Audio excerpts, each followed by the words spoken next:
Welcome. Today, I'm going to share with you the ins and outs of working with multiples of 5 in Python, specifically tailored for IT freshers like yourself.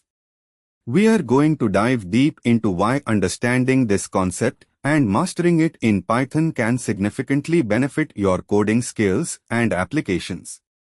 Imagine you are programming a system that needs to process amounts where every fifth record needs to undergo a different operation. Maybe it has to be stored differently or processed through a loop that happens once every 5 cycles. That's where knowing your multiples of 5 comes into play. Trust me on this. Getting started, multiples of 5 are just numbers that when divided by 5 result in a whole number with a 0 remainder. Simple math, right? Python, as you know, is pretty efficient, but our aim here is to make these operations as swift and smooth as possible, ensuring we are using our time wisely in the coding world.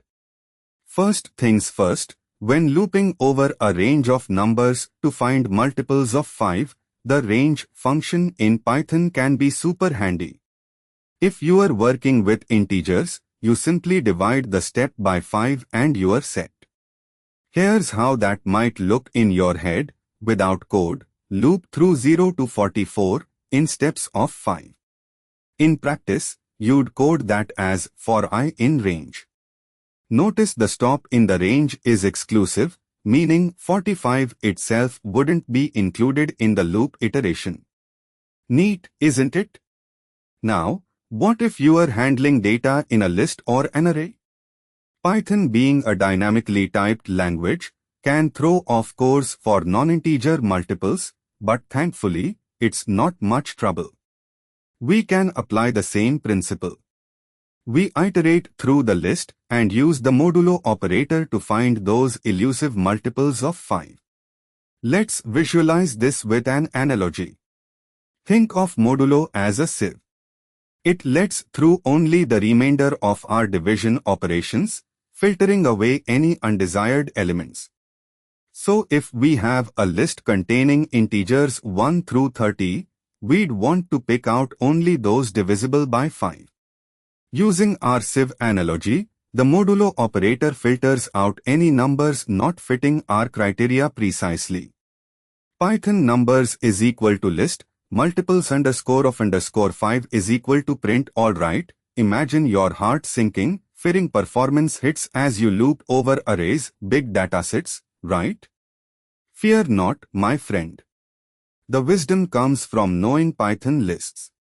They are dynamic, unlike arrays in other languages, meaning we can operate without needing to resize, converting or otherwise overcomplicating matters in our quest to speed up processes. In terms of efficiency, try to minimize the data being loaded into memory only when you absolutely need it. For example, reading integers from a file or network can be wasteful. Consider loading the file chunk by chunk, and use generators if you find yourself repeatedly needing parts of a potentially enormous list. Now, let's not forget about vectorization. That's the trick where Python uses NumPy, a powerful library for mathematical operations. Vector operations are way faster than their looped counterparts. Though not directly applicable for finding multiples of 5, this wisdom of utilizing libraries can be a gem when it comes to data processing. But we are not here just about speed today. Readability counts, too.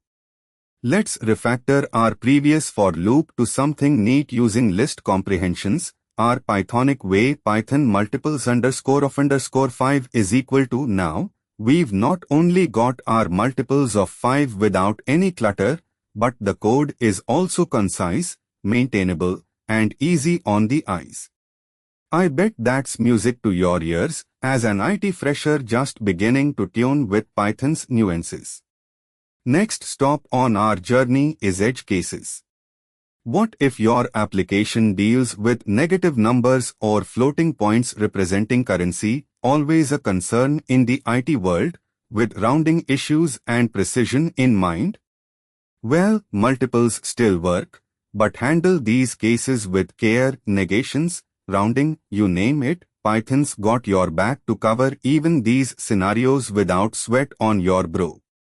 In conclusion, multiples of 5 in Python can be elegantly tackled with understanding Python's syntax, utilization of built-in functions like range, and keeping good performance practices like memory management and using efficient data structures and libraries. It's like finding a dance rhythm to operate within. Plus, keeping a clean and Pythonic style in coding makes even the complex tasks simple, like working with multiples where applicable. But hey, I'm getting carried away, and that's enough for today. Dive deeper, experiment on your own, build mini projects, and explore more Python applications where multiples come into play. And remember, practice makes perfect, or at least well-practiced code. If you are hungry for more knowledge, I'd direct you to neeraj.qzz.io and hit subscribe to the TechLab channel, where we dive into even more coding adventures and explorations. Till next time, happy coding, pals.